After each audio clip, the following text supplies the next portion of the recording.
Hello friends आज के video में हम सबमर्सिबल स्टार्टर कनेक्शन किस तरह किया जाता है सीखने वाले हैं, जिसमें हम सबमर्सिबल स्टार्टर में कैपेसिटर कनेक्शन किस तरह किया जाता है, स्टार्ट स्टॉप करने के लिए पुश बटन कनेक्शन किस तरह किया जाता है, amp meter and volt meter connection किस तरह किया जाता है एंड इंडिकेटर कनेक्शन किस तरह किया जाता है, सब कुछ हम काफ़ी आसान तरह से सीखने वाले हैं।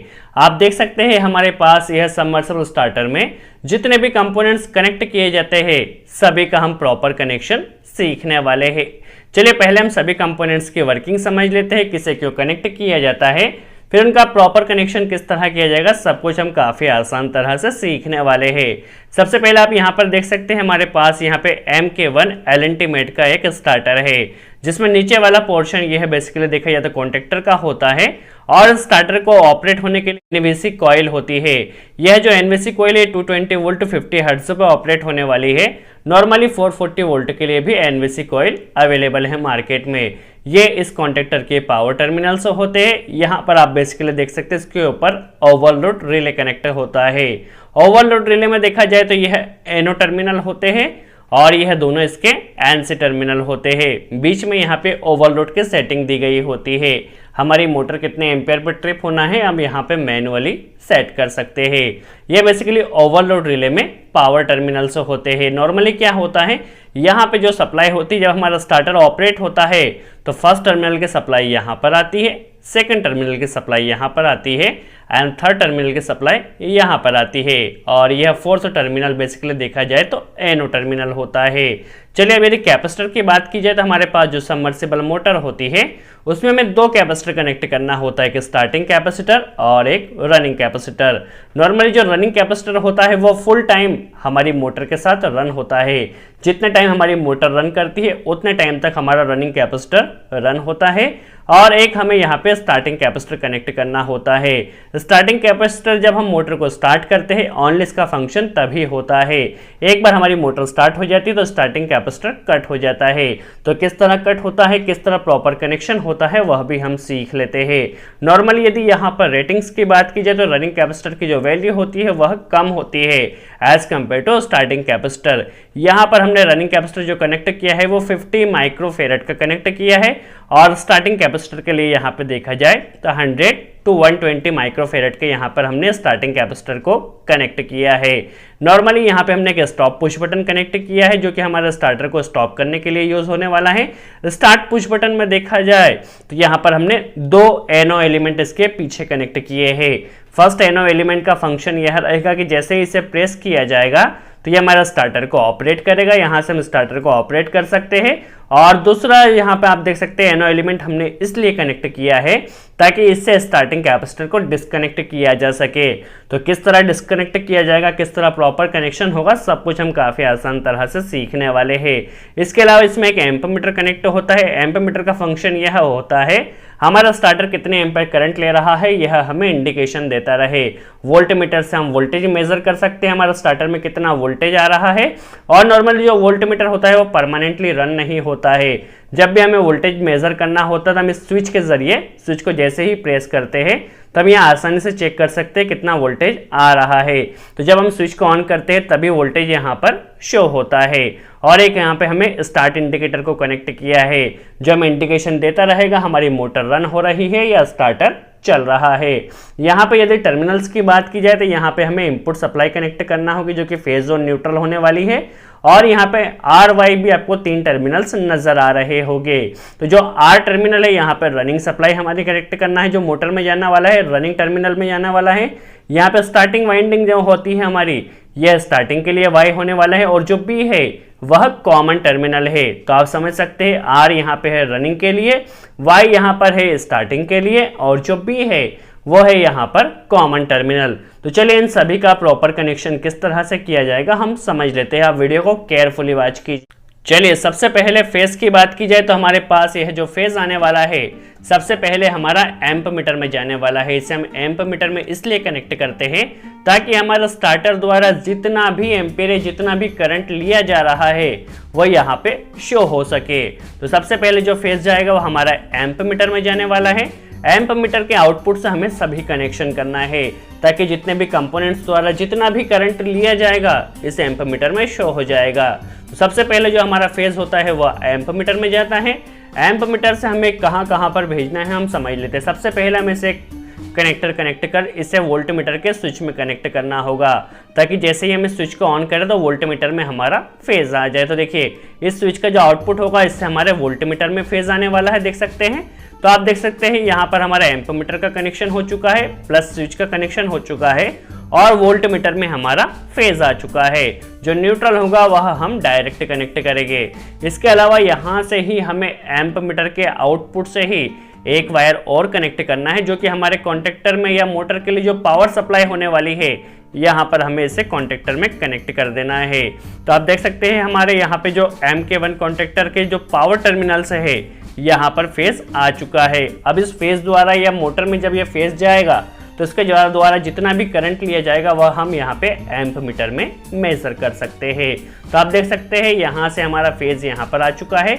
अब न्यूट्रल हमें यहाँ पर कनेक्ट करना होगा। पहले हम इसकी पावर वायरिंग समझ लेते हैं, फिर किस तरह से कंट्रोल वायरिंग की जाएगी सब कुछ हम काफ़ी आसान तरह से सीखने वाले हैं। पावर वायरिंग में आप देख सकते हैं यहाँ पर हमारे पास फेज आ चुका है। यहाँ से हमें न्यूट्रल लेना होगा और इसे न्यूट्रल को हमें यहाँ पर थर्ड टर्मिनल में कनेक्ट कर देना है। तो हमारा स्टार्टर में पावर वायरिंग में देखा जाए तो फेज भी आ चुका है और न्यूट्रल भी आ चुका है। जो सेकंड वाला टर्मिनल होने वाला है वह कैपेसिटर के द्वारा सप्लाई आने वाली है। तो किस तरह से प्रॉपर कनेक्शन होगा वह भी हम सीखने वाले हैं। तो देखिए यहाँ से यदि पावर वायरिंग में बात की जाए तो फर्स्ट टर्मिनल का आउटपुट हमें यहाँ पे मिलने वाला है जब हमारा कॉन्टेक्टर ऑपरेट होगा। तो देखिए यहाँ से जो वायर हमारा निकलने वाला है इस कॉन्टेक्टर से यह जाएगा हमारे रनिंग टर्मिनल में, जो मोटर में रनिंग टर्मिनल होता है वहाँ पर कनेक्ट कर देना है। और जो न्यूट्रल होने वाला है जब हमारा स्टार्टर ऑपरेट होगा तो यहाँ से सप्लाई निकलेगी। जो न्यूट्रल होगा वह जाएगा हमारे कॉमन टर्मिनल में। तो आप देख सकते हैं मोटर टर्मिनल में हमारे रनिंग में सप्लाई फेज जाने वाला है, जो कॉमन होने वाला है वहां पर न्यूट्रल जाने वाला है। अब हम यदि कंट्रोल वायरिंग की बात की जाए, यहाँ पे पावर वायरिंग जस्ट हमें इतनी ही करना है। कैपेसिटर द्वारा फेज किस तरह बनाया जाएगा वह हम लास्ट में सीखने वाले हैं। देखिए सबसे पहले हम इस कॉन्टेक्टर को इस स्टार्टर को ऑपरेट किस तरह से किया जाए यह समझ लेते हैं। देखिए हमारे पास यह जो स्टार्टर है वह 220 वोल्ट पर ऑपरेट होने वाला है। तो देखिए सबसे पहले से न्यूट्रल भी देना होगा और फेज भी देना होगा। तो न्यूट्रल हम यहाँ से डायरेक्ट कनेक्ट कर देते हैं, देख सकते हैं हम इस एनवीसी कॉइल में न्यूट्रल हम यहाँ से डायरेक्ट कनेक्ट कर देते हैं। तो न्यूट्रल एनवीसी कॉइल को मिल चुका है। और जो फेज की वायरिंग की जाएगी तो हम यहाँ पे स्टार्टर को दो जगह से स्टार्ट स्टॉप कर सकते हैं। हम यहाँ से इस बटन के द्वारा भी स्टार्ट स्टॉप कर सकते हैं और इन पुश बटन के जरिए भी स्टार्ट स्टॉप कर सकते हैं। बट आपको ध्यान रखना है, आपको स्टॉप तो आप यहाँ से कर सकते हैं नॉर्मली, यहाँ से भी इस ओवरलोड रिले से भी स्टॉप कर सकते हैं और पुश बटन से भी स्टॉप कर सकते हैं।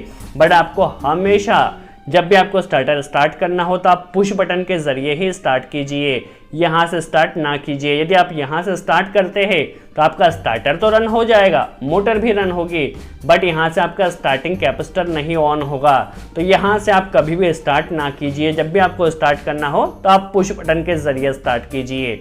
चलिए कंट्रोल वायरिंग की बात की जाए तो यहाँ से हमारा फेज आने वाला है और सबसे पहले हमारे पास ओवरलोड रिले के एनो टर्मिनल है, यहाँ पर आने वाला है। देखिए जैसे ही इस एनो टर्मिनल को हम यहाँ से यदि हम प्रेस करते हैं तो देखिए यहाँ से एक लूपिंग यहाँ से इस एनसी तक कनेक्ट होती है। तो देखिए लूपिंग यहाँ पर कनेक्ट होती है और यह तो एनसी होता है। जैसे हम यहाँ पे प्रेस करते हैं तो देखिए यहाँ से क्या होता है, यहाँ से एक लूपिंग निकलती है और हमारे स्टार्टर को ऑपरेट करती है। तो यहाँ से क्या होगा, देखिए न्यूट्रल इस एनवीसी कॉइल को डायरेक्ट मिल रहा था। फेज जैसे ही हम बेसिकली देखा जाए तो यहाँ से स्टार्ट यदि करते हैं तो यहाँ से फेज मिल जाएगा और हमारा स्टार्टर स्टार्ट हो जाएगा। बट हमें यहाँ से स्टार्ट नहीं करना है, हमें हमेशा पुश बटन से स्टार्ट करना है। तो उसके लिए वायरिंग किस तरह होगी वह भी हम समझने वाले हैं। देखिए जब हमारा स्टार्टर स्टार्ट होगा तो सिर्फ उतने टाइम के लिए स्टार्ट होगा जितनी देर के लिए हम यहाँ पे प्रेस करते। जैसे होल्डिंग देने के लिए होल्डिंग हम यहाँ पर कनेक्ट कर देते, देख सकते हैं आप कॉन्टेक्टर का जो एनो टर्मिनल है यहाँ पर हमें होल्डिंग कनेक्ट कर देना है। तो होल्डिंग के कनेक्ट करने से क्या होगा, जो हमारा स्टार्टर है वह परमानेंटली ऑपरेट हो जाएगा। तभी तक यहाँ पर हमारी कंट्रोल वायरिंग जिस स्टार्टर को ऑपरेट करने के लिए हुई है। अब कंपोनेंट्स का कनेक्शन किस तरह से किया जाएगा, पुश बटन का कनेक्शन किस तरह से होगा एंड कैपेसिटर का कनेक्शन किस तरह से होगा, चलिए हम समझ लेते हैं। सबसे पहले हम पुश बटन का कनेक्शन समझ लेते हैं। देखिए यहीं से एम्प मीटर के आउटपुट से ही हमें फेज को लेना है यहाँ से, और इसे ले जाना है और हमें दे देना है स्टार्ट। जो हमारा पुश बटन है इसके में 2 NO एलिमेंट हमने कनेक्ट किए हैं, तो फर्स्ट NO एलिमेंट में हमें इसे कनेक्ट कर देना है। देखिए जैसे ही हम स्टार्टर को ऑपरेट करते हैं या प्रेस करते हैं, पुश बटन को जैसे ही प्रेस करते हैं तो पुश बटन के प्रेस होते ही हमें पता चलेगा हमारा स्टार्टर ऑन हो चुका है। तो सबसे पहले इस स्टार्ट इंडिकेटर में सप्लाई देना है, जिससे हमें पता चलेगा हमारा जो स्टार्टर है या मोटर है वह रन हो रही है। तो पुश बटन से एक वायर हमें यहाँ पे स्टार्ट इंडिकेटर में देना है और यहाँ से एक वायर हमें निकाल कर देना है स्टार्टर में। इस NC टर्मिनल में आप इसे डायरेक्ट NVC कॉइल में भी कनेक्ट कर दे सकते हैं। देखिए इसे हमें ले जाकर यहाँ पर कनेक्ट कर देना है। यहाँ से एक लूपिंग पहले ही हमने कनेक्ट की है, तो आप इसे यहाँ कनेक्ट करें या NVC कॉइल में डायरेक्ट कनेक्ट करें, कोई फर्क नहीं पड़ने वाला है। तो जैसे ही आप पुश बटन प्रेस करते हैं तो आपका स्टार्ट इंडिकेटर भी ग्लो होगा, प्लस हमारा आपका स्टार्टर भी ऑन होने वाला है, क्योंकि फेज उसे NVC कॉइल में यहाँ पर मिल जाएगा और जो न्यूट्रल होने वाला है वो हमने डायरेक्ट किया है। तो इस पुश बटन को जैसे ही आप प्रेस करते हैं तो आपका स्टार्टर ऑन हो जाता है। चलिए अब हमें क्या करना है, न्यूट्रल की वायरिंग करना है इस इंडिकेटर में भी और इस वोल्ट मीटर में भी। तो देखिए न्यूट्रल हम यहीं से डायरेक्ट एक वायर कनेक्ट कर लेते हैं और न्यूट्रल इस इंडिकेटर में कनेक्ट कर देते हैं, और एक न्यूट्रल हमें वोल्ट मीटर में भी कनेक्ट करना होगा, क्योंकि वोल्ट मीटर हमेशा पैरेलल में कनेक्ट होता है। तो देखिए वोल्ट मीटर में फेज हमारा स्विच से आ चुका है और जो न्यूट्रल होने वाला है वो यहाँ से आ जाएगा। तो हमारा आप देख सकते हैं हमारे इंडिकेटर का कनेक्शन भी कंप्लीट होता है, वोल्ट मीटर का कनेक्शन भी कंप्लीट होता है। अब कैपेसिटर्स का कनेक्शन किस तरह से किया जाएगा, स्टार्ट पुश बटन का कनेक्शन किस तरह से किया जाएगा, हम समझ लेते हैं। देखिए हम हर एक स्टेप को काफ़ी आसान तरह से सीख रहे हैं। हो सके तो आप इस कनेक्शन को नोट डाउन कीजिए ताकि कोई भी डाउट ना रहे।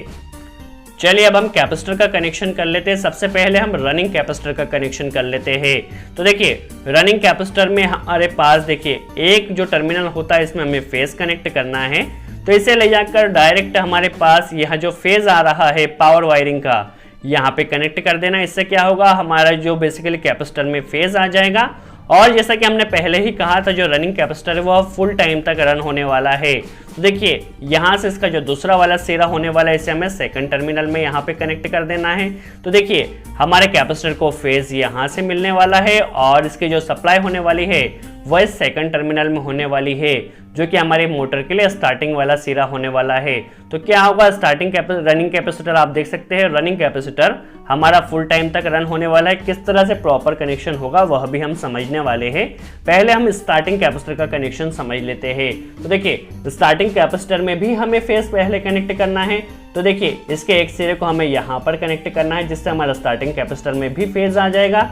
तो हम इसे डायरेक्ट यहीं पर कनेक्ट कर देते हैं, यहीं पे लूपिंग कर देते हैं, तो जिससे क्या होगा, यहाँ से हमारा रनिंग कैपेसिटर में भी फेज आ जाएगा और स्टार्टिंग कैपेसिटर में भी फेज आ जाएगा।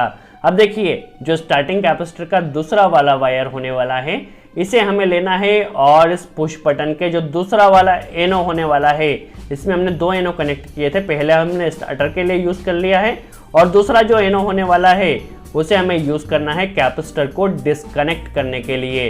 तो आप देख सकते हैं यहाँ पर एनो में सप्लाई आ चुकी है।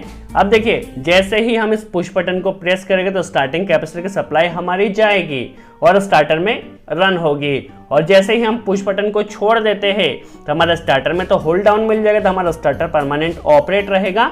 बट जो स्टार्टिंग कैपेसिटर होने वाला है इस पुश बटन को छोड़ते ही डिस्कनेक्ट हो जाएगा। जैसा कि हमने कहा था स्टार्टिंग कैपेसिटर जितनी देर हमारा स्टार्टर रन होगा उतनी ही देर वर्क करने वाला है। तो देखिए जैसे ही इस पुश बटन को प्रेस करते हैं उसकी सप्लाई निकलने वाली है और यह जाने वाली है।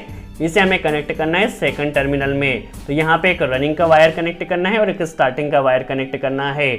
जब हम पुश बटन को प्रेस करेंगे तो यहाँ पे रनिंग और स्टार्टिंग दोनों सप्लाई आने वाली है।